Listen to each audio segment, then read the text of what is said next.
Welcome to an open door. This is Cindy. It is Monday, January 20th, 2025. It's my mother's birthday, and I remembered to wish her a happy birthday. I feel very proud of myself. Um, this is where the rubber meets the road. I have a song. Um, we are going to be, I'm going to tell you about my relationship with workbook lesson 128 after we play the song. Um, And as a little bit of an aside, the song I'm playing, and this is actually, they definitely remastered this video. This video was recorded at the BBC in 1968. And it is the song that I chose to walk down the aisle with when I was married. And the marriage turned sour from day one. And for a while, I had trouble listening to this song. As I healed and opened and released and all that stuff, this song is now what it was before I decided to claim a history to it again in my space, which is extraordinary. Um, and so I'll tell you what it is after we play it for the recording, when Barbie reminds me to do all those things. So let me hit pause and we'll begin there because it's a wonderful entranceway into what I'd like to share before we open up for conversation. All right, so if you're listening on the recording, that was Louis Armstrong singing What a Wonderful World. So this is what I want to say before I open it up to see what everybody else has to say. Every week, Friday or Saturday at some point, I stop everything else. I set an intention. I grab my purple book and I open it at random. And whatever I open it to, I trust that that contains what wants to be discussed in the Monday meeting. Completely bypass the intellectual mind for that stage of preparing for this hour. And what I opened to was lesson 128. The world I see is nothing that I want. Um, and I sat to see um, how to teach this lesson or how to facilitate a conversation based on all the other conversations we've been having in the rooms lately, right? And there was one or two comments for the people I shared early, and it was so interesting. So I recognized right away, or pretty soon, that what informs me and how I do my life right now comes from something I learned from the Joel Goldsmith teachings, more than anything else. And the way he taught it, and Ron and I spent a couple of days. I am recording. Thank you, Andrew. Um, he said when you look out the window or you're in the presence of a beautiful willow tree, let's say, and you're in love with this tree. When you recognize that tree is a temporary manifestation of the infinite invisible, and again, that's Joel Goldsmith's words, then you could be in love with the world that you see, knowing what you are in relationship to is God. Furthermore, if that tree gets cut down, your love does not get diminished because what God is can never be diminished. And that willow tree will reform in manifestation as something else for you to be in, thank you for the word, Sandra, communion with, knowing that it's God being with God.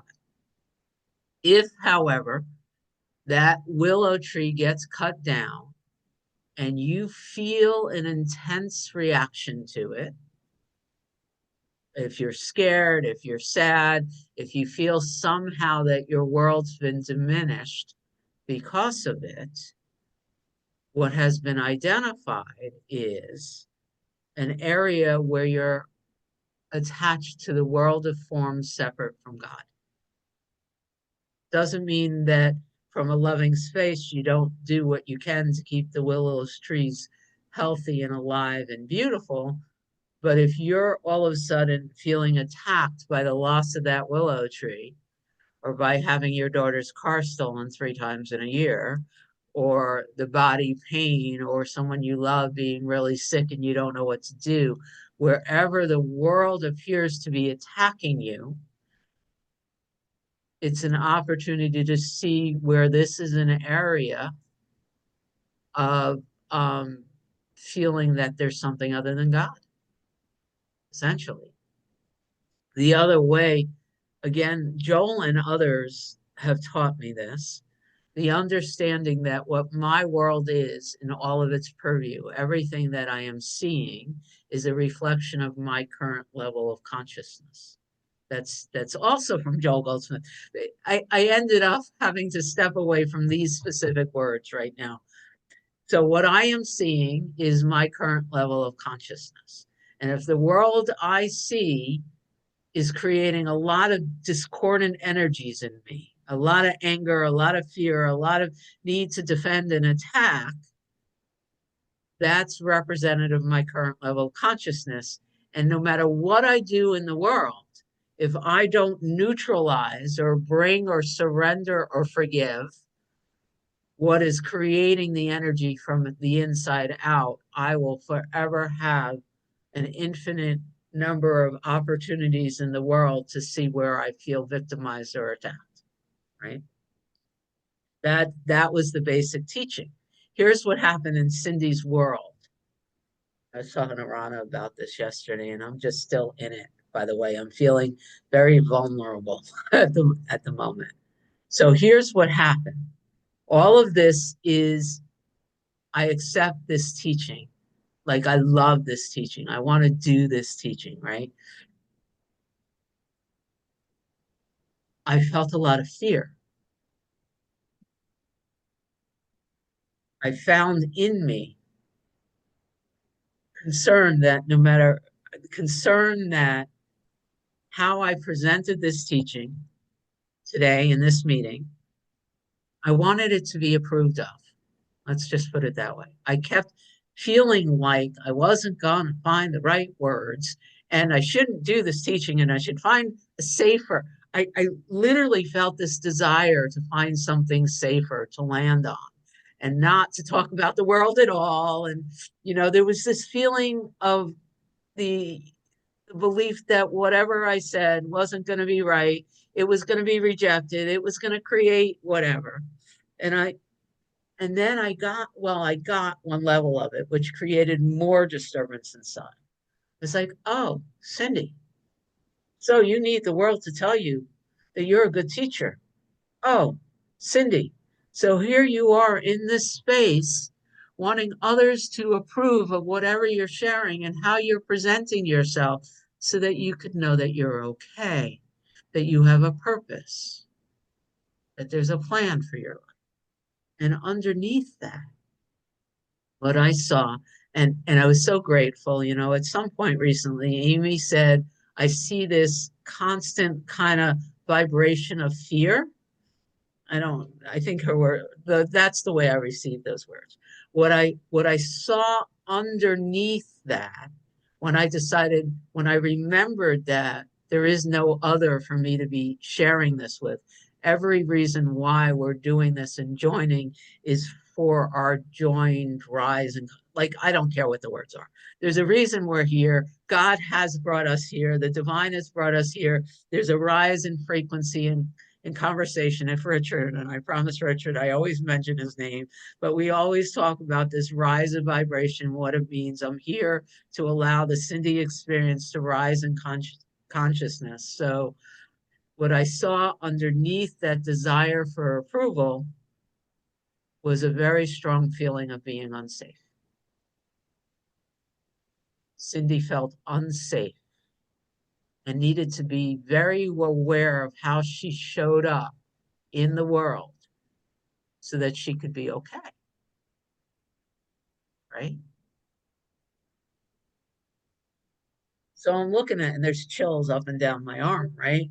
Because that meant that if I were to feed into the feeling of being unsafe, I would support this idea that the world is where I get my safety from.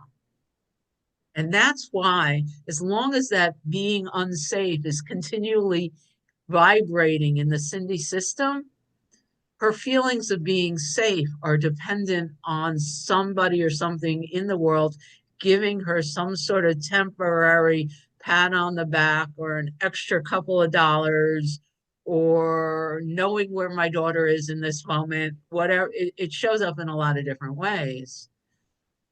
But that feeling of unsafe comes from a belief in other than everything is a temporary manifestation of the infinite invisible. And so in that moment of seeing that, because ultimately the teachings all tell me that I can't fix that, but I can be aware of it and allow it to be healed. I can ask for the atonement or the forgiveness or to see things differently.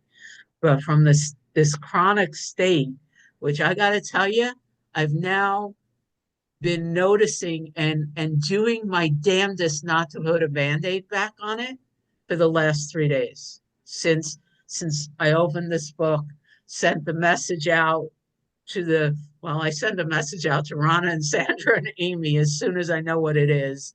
The moment I did that, that feeling of I am not safe started to vibrate and be seen.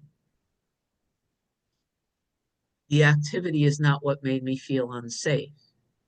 The feeling of being unsafe and always having to find a way to be safe in the world is always there. It's part of Cindy's story. And all that this did was rise it up to a level of consciousness. And for the last 3 days, I've been doing my damnedest not to use anything in the world to make it feel better, but to continually say, this is a layer that literally denies God's love. That one layer says that there's something more powerful than God. And I deny that that's true. I refuse to know that that's true. And so I've been standing still in it. And for me, that's the power of this teaching. That's the power of this page. The world, my interaction with this world is a dance. It's a wave in and out. I recognize that Cindy's story has tremendous value. And Cindy more and more all the time gets to be of tremendous service in ways that I've had people show up out of the woodwork in the diet community, especially that I haven't seen in years, that are telling me how something I did 2 years ago has informed their life. So I got to tell you, Cindy recognizes that she's a value. So I don't want, no one needs to come and tell me Cindy's awesome. Cindy's awesome. But Cindy, the person, the personality, there's this layer of always needing to use the world to know that. Like and as long as that remains in place, it'll never end. That's what I've noticed. I've noticed how I could be okay. And the moment, whatever the worldly circumstance is that justifies Cindy's okayness ends, that I'm not safe feeling is back again and needs to be fed. And so this teaching for me, the world I see has nothing that I want. To me, that's what this teaching is. The world is an outpicturing of the current level of consciousness. So it's everything to me, but not as something outside of me, but as a gift to let me know where the work gets to be done right now and where I get to be fully present with the work right now. to say that I am grateful to everyone here, because if you weren't here, if we weren't doing this work, this this wouldn't have occurred in my space the way it has is an understatement. To say that I'm madly in love with us, I am feeling so shaky right now in all the best ways, um, because I am refusing. I am refusing to. I want to be as fully as alive as Sandra often talks about, right? And right now, that requires allowing Cindy to feel really, really, really unsafe. And so I'm going to acknowledge Rana's hand now. Love you, Rana, and everybody else to share. Thank you so much for being here. I love you too. And I put my hand up super early, and then the ego spent a couple of minutes going, I hope she doesn't feel pressured. I'm so moved by the work with this over the last couple of days, and just want to express my appreciation to my friend Cindy for the seeing and the noticing and the inquiry that you do. And it's such a great map for me, and although sometimes, like, we're all working on our own little layer of things, so sometimes I try to find, oh, where am I working on that exact same thing? But that's not the experience that I really had, right? Is sitting with this lesson. The first thing the ego said was, hold on, I want parts of the world. Parts of the world are delicious and they're nice. Don't tell me the world doesn't hold everything that I want. So I looked at that. It was like a little fit. My ego had a little fit there for a second.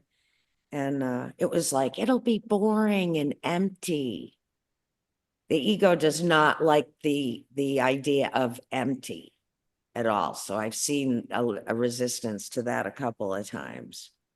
So then as I really sat with it, I read it through, thinking about what's the world, and where Cindy went with, it's a reflection of what's going on inside of me.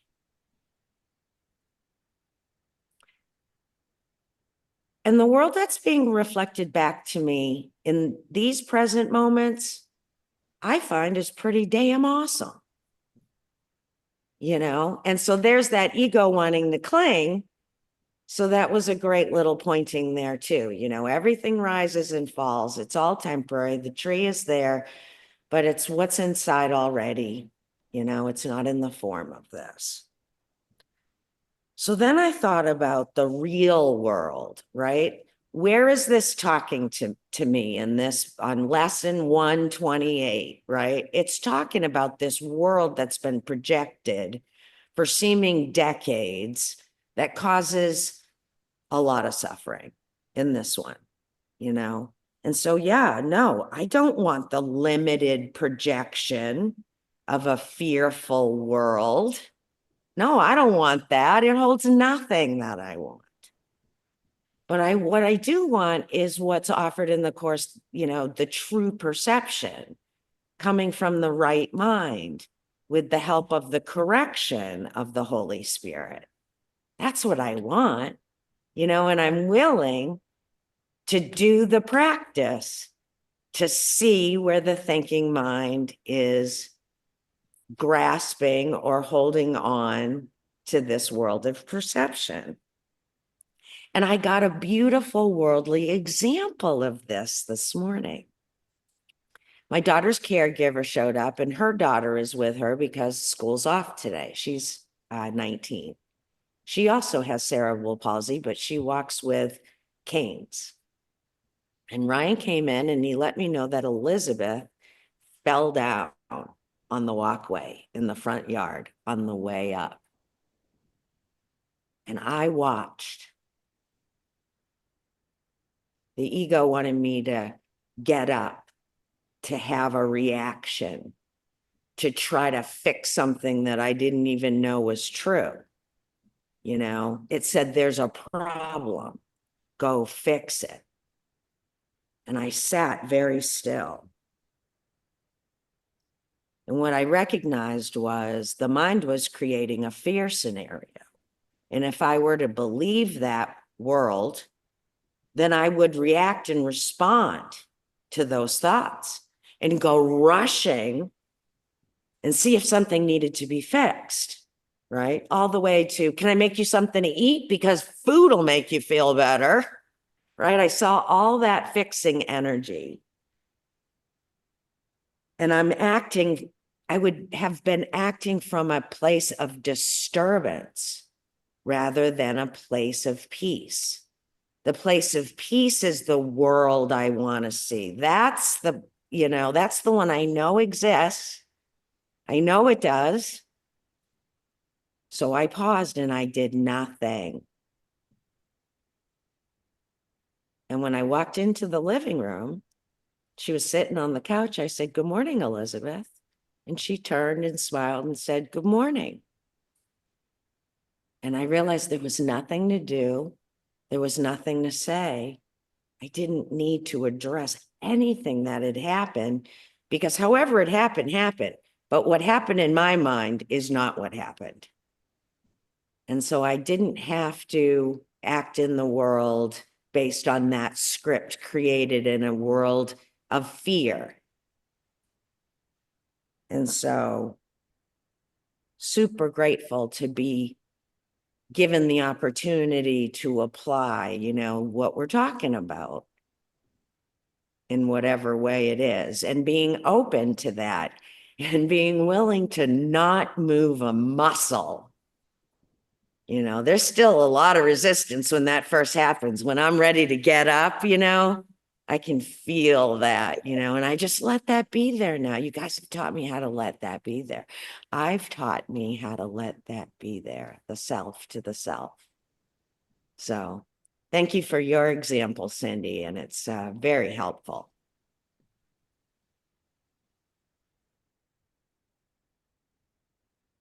Thank you. David. Good morning. I guess is it still morning? Yeah, still morning. Anyway, what I was when I was listening to this, I read this earlier. The world I see has nothing I want, and what I found out that what I believe is the world I see has nothing I want, but it seems to have something I need, and even though I didn't want it, I needed it, and like alcohol, or like excessive eating, or any of those kinds of things, and it was like the only place I could get this was from the world, and the reason I believe that was so is because it was almost like I had a hole in my soul, and the hole was where God used to be, or maybe should be, but I felt like God had abandoned me. But I now understand, or I'm thinking about today, is that I abandoned God, and so, but I blame God for this, and so but then I go around, thinking I need approval, as Cindy said, or I need this, I need that, I need more money, but to substitute for the whole, that where God was, or where God could be, if I let God be where God really is. But it was almost like when I had a tiny, it's just like the tiny mad idea. I thought that I was separated from God, but I'm not, but I thought I was, and I believed I was. And so that led me to believe, well, if I can't have God, if God doesn't want me anymore, I have to find something else to substitute. And so those are all the things, like I said: food, alcohol, some other people's approval, people liking the things that I write, all those different things. And I need nothing. and so I want for nothing, but until I can believe that 24/7, every second of every day, I'll still continue to be, kind of looking out of the side of my eye to see, okay, well, is any of this good stuff that I pretend I don't want out there just in case I need it, as a safety valve.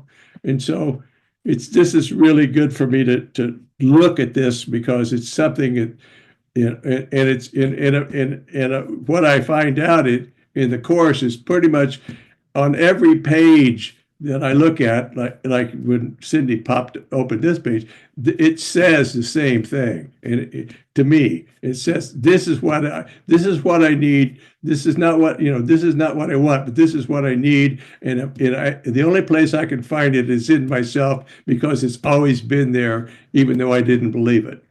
So thank you for listening. Thank you for sharing, for being. Thank you too, Andrew. So fun spending time with you.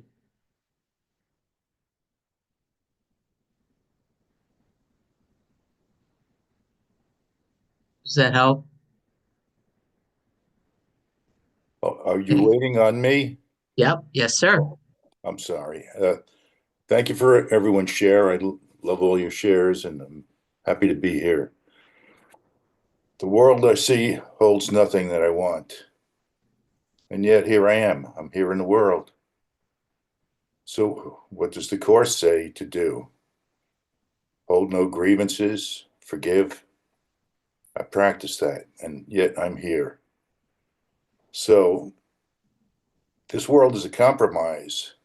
David, when he said his belief holds him here, he hit the nail right on the head. Belief is what makes the world we see. We perceive what we believe. The Course is pretty clear on that. So we made the world through our belief. So our belief is strong, and we believe our egos are what we are. We're trying to learn otherwise, but we're still egos here. So we're trying to compromise with the spirit while we're here. So how do we go through the world? How do we live our daily lives and abide by the Course? Well, obey the laws of the land.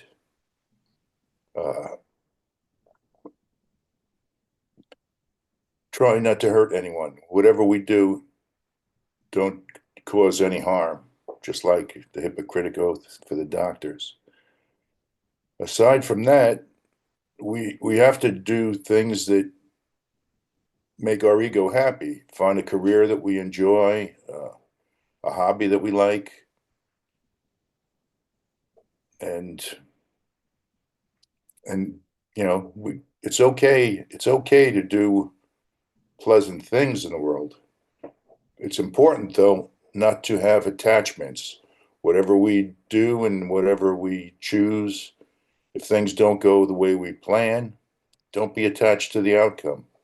Just accept things as they are, but it's fine to live the way you want as long as you don't cause anyone harm. The Bible, Jesus says in the Bible, what the most important commandment is: love God and love your brother as yourself. He also says, judge not and you will not be judged. And he also says, forgive and you will be forgiven. I think that's all we need to get through our day, and things will work out. Thank you. Thank you. I always get a little charge. It's all yours in a second, Sandra. But somehow I get a charge, and my understanding is that the Course was written, you got the your text, and then Helen made this, Helen needed to edit it. And the edited version is the blue book. And then the Perrys and the Circle of Atonement attempted to unedit it. And we have the purple book.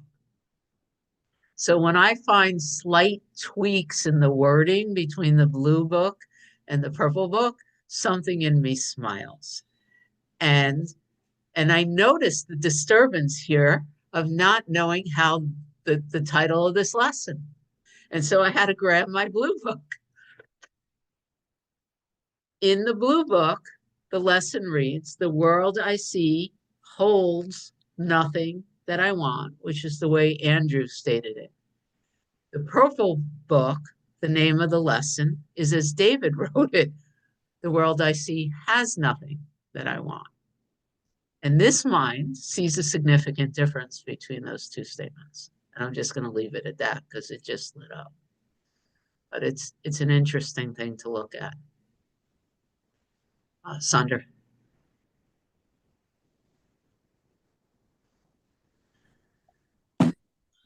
Good morning.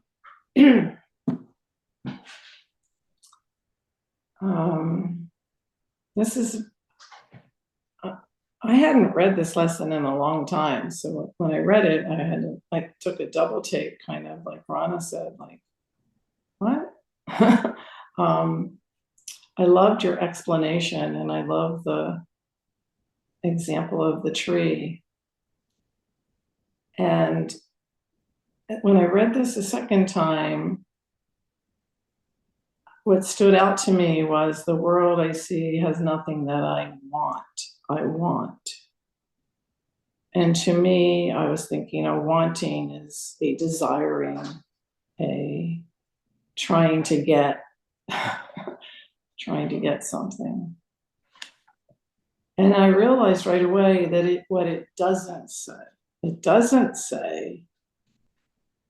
the world has nothing I enjoy. Doesn't say that. Thank goodness it doesn't say that. And I've noticed that as you said, Cindy, I'm fully enjoying this life. I love this life. I'm enjoying all of you. And I realize that as I'm enjoying looking out the window and seeing the birds, that I'm enjoying myself.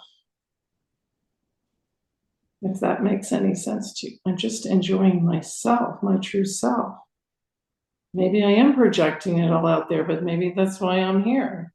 I don't know, but I love projecting myself. I'm enjoying it. Do I want it? Do I need it?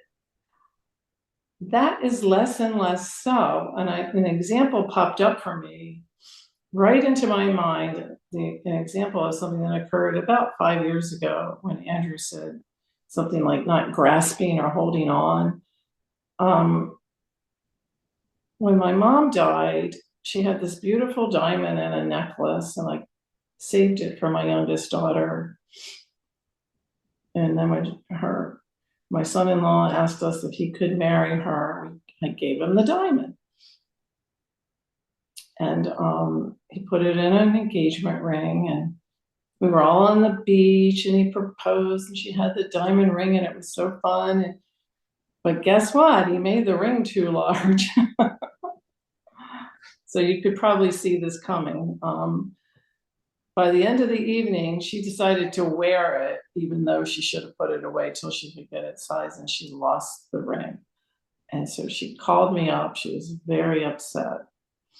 And I just knew. Thank you. Because of this work, I knew it didn't matter at all. And I said to her, it's a rock. There are lots of rocks on this earth. There are rocks everywhere. We just decided that this particular rock, because it was shiny, that it was more valuable than all the other rocks. And, somebody decided sometime that was the best rock to use for engagement rings. It was just so clear to me that she could take any rock and stick it in any setting, and it really didn't matter. She goes, but it was grandma's.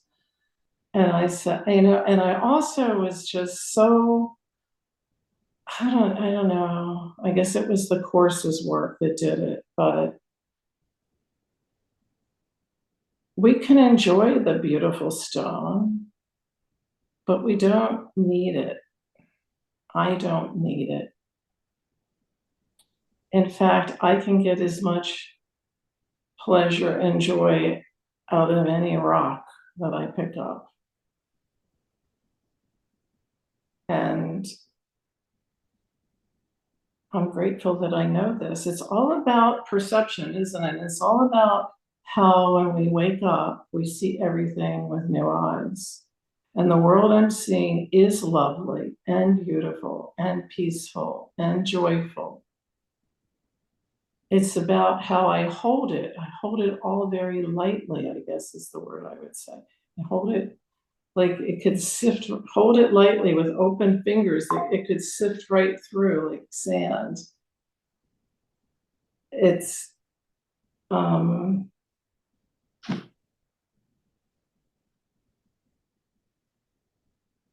was thinking about also how people in the room here and how much I feel overwhelming love and then I thought of somebody who isn't in the rooms anymore, and I kind of missed her. And then I thought, but she is still here. So I haven't lost it, but there's nothing to lose. There's absolutely nothing to lose. And I don't have to do the mental gyration of it's all an illusion. Nothing means anything. That somehow my heart doesn't buy into that. So I just know that it's all here. It's all precious. Why is it precious? It's precious because it's me. It's you. Even if it is a rock, which isn't the same as a human being. And I understand how when you said you were thinking like, how am I going to teach this? How am I going to, I feel the same way, like I'm not teaching, but it's hard to explain the feelings about this. So I totally accept this. The world doesn't have anything that I have to go and get, that I want, that I desire so much, but it has a lot. It's that I love and enjoy, and I'm going to enjoy it while I'm here in this form. Why not? Thank you for listening. Oh, stunning. Could listen to you all day. Now, though, we get to listen to Amy, which is so cool. I almost don't want to say anything because Sandra just said so much of what needed to be said. I'll just share that when you talked about the tree getting cut down, I really got feedback from that because I love trees. And I think they're God's being, and they get cut down all the time, and it just breaks my heart. So I had a reaction to that and watched myself do that. And then I suppose I'm trying to justify it, but I can just remember having this discussion in some of the non-dual classes that we were in together. And someone said, it's okay to get upset at injustice. And to me, it feels unjust to have a beautiful tree cut down. So that, and I can't just spiritually bypass it by saying, oh, its molecules will get reused somewhere, or its spirit will go, blah, blah, blah. No, there were birds that lived in that tree, and that tree was communicating with other trees. And I miss that tree, I'm going to miss it. And it's okay to feel that. So that was my response there. This course in miracles really calls upon our skills at discernment, because when we read that, let nothing that relates to the body delay your progress.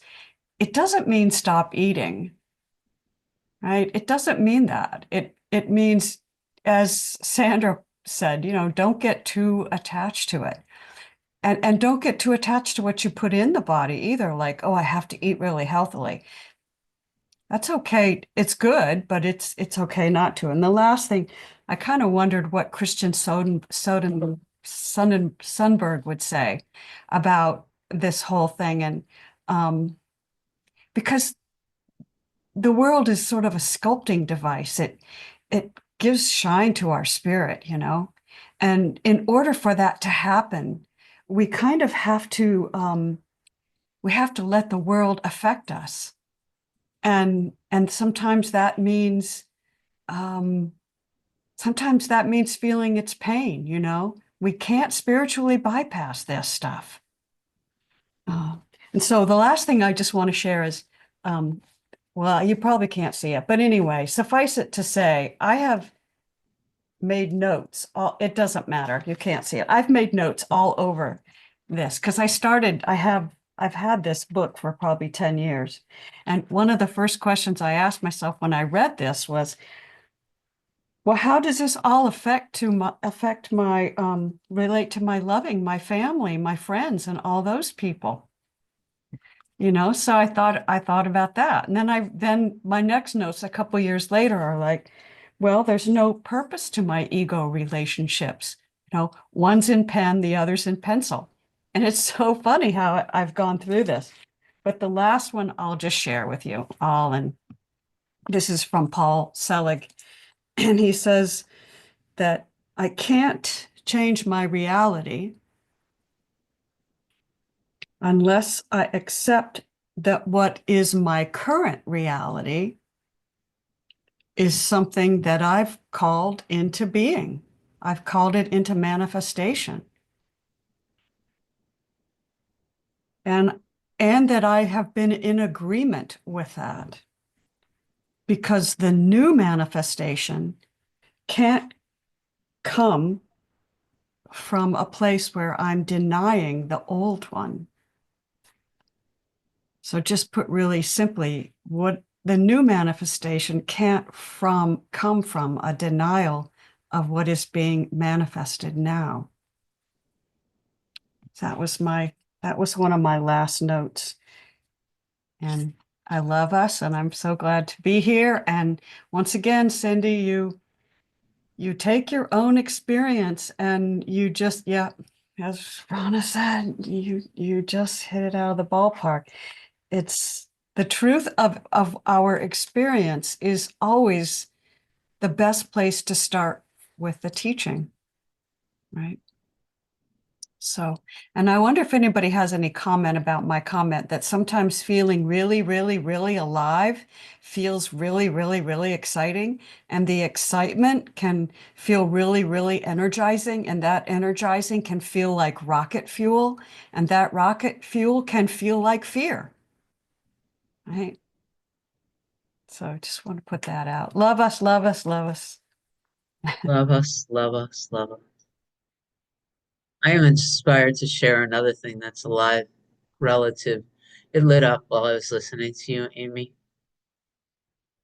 I was in conversation with a dear friend today, and we were in Zoom, and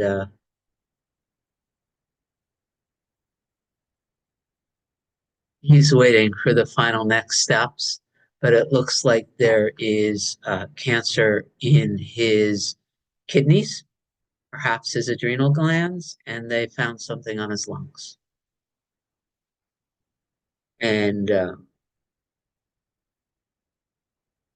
so I was in this space. We weren't talking about the diagnosis. We were talking a little bit about how easy it would be to get addicted to opioids because they gave him some really powerful painkillers after they went to do some exploratory surgery. But I was sitting in a gentle space of being in presence with him, talking about non-dual stuff. Most of my friends that I care to spend time with, we talk about these things. But I was intensely aware of the temporary nature of our human experience while I was with him. Like, this is Cindy, the personality. I love this man. He is in my top 20 list of people that light me up when I even think about him. And his form is now been given a life sentence. Like, he's talking about it with this laughter. They said, depending on what they find next, they might have 4 months or a year or maybe two. Like, that's where he is right now on this path, right? And and I'm looking at how can I be fully present with him right now without missing talking to him right now. And Cindy, the person, even while I was talking to him, was feeling the pain of a future without him. And it's where the rubber meets the road, right? I'm fully aware of what the teachings say to me in this space, but in many ways, his form is like the tree. I don't want it to end, and yet it will, and so will this one. And Ramana Maharshi was perfectly okay with it, and so far I can tell you, Cindy's not. But Cindy's willing to practice doing the work to get more and more okay with it while I'm sitting, knowing that I would have preferred to be with him, fully enjoy the experience with him. And I noticed how my future projection of a world without him was distorting what was going on in the moment. And this is just, again, my heart being shared. I don't want him to die. I don't want anybody that I love to die. And yet, so this to me right away, I'm highlighting that Cindy believes that when his form dies, he dies, even though I know it's not true. You know, it's an odd, so basically I'm saying, yep, that's my experience. And I'm fully doing my best to be present with it and allow the love to inform what happens next. With that, I hand things over to Libby. Good morning, everybody. I just really can't, words wouldn't do justice to say how much these conversations mean to me. And show, yeah. So I'm just gonna start and trust that I'll be given the words. The majority of my life was looking to other people to tell me I was okay and to show me how to be in the world, because I grew up with the belief that what other people think is more important. That's what is the most important thing, what other people think. And the stress and the fear and the misbelieved need that produced was huge, just absolutely huge. And I first came into this community with a lot of fear of imposter syndrome and they know everything, I don't know anything, who do I think I am to be in this room? All these different kinds of thought based on a lie and lies that I grew up believing. And I'm so incredibly grateful to hear people's willingness to state those same fears, and that the belief that I need you so that I feel okay, instead of knowing it is okay right here, right now, exactly as everyone is, as everything is, it's absolutely okay.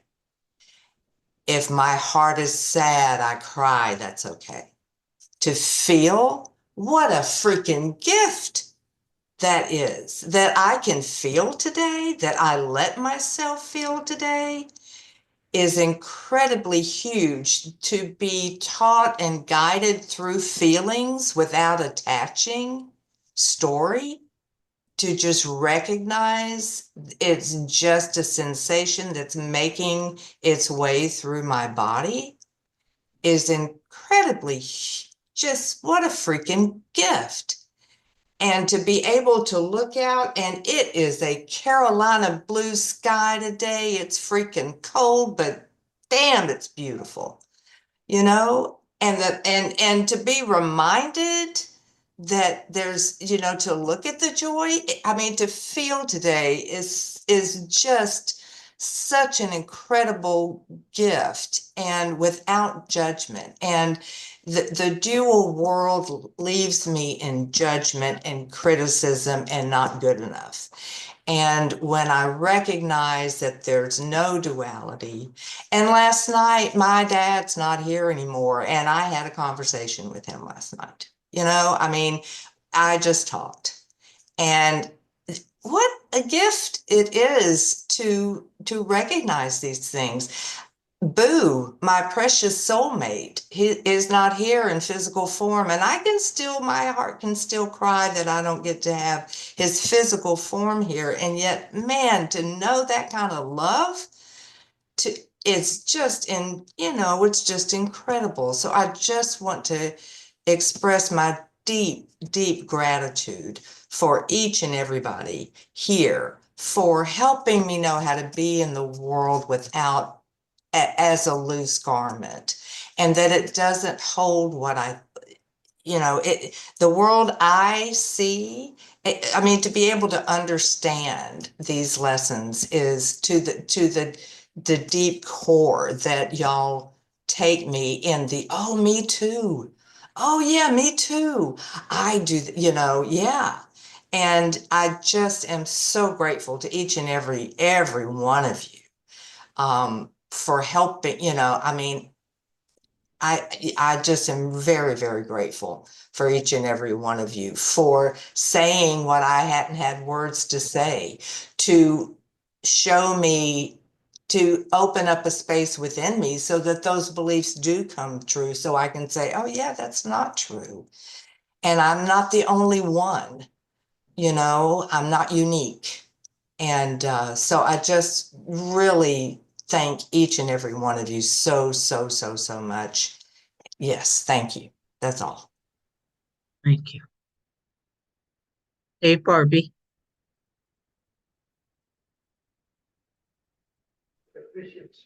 Cindy, I know you don't want to say this, want to hear this, but you are so amazing because the words you said hit a chord in me. My body was trembling. I'm starting to be teary-eyed during this whole meeting. The lesson for today was, I'm determined to see, and it goes hand in hand with what you're saying. I just don't have any words to tell you how I feel, but thank you for this. I love you. I love you too. us. And with that, I wanna end with another one of my favorite songs, if that's okay. Unless there's somebody that would like to say something else. I'm gonna pull it up. So let me stop the recording.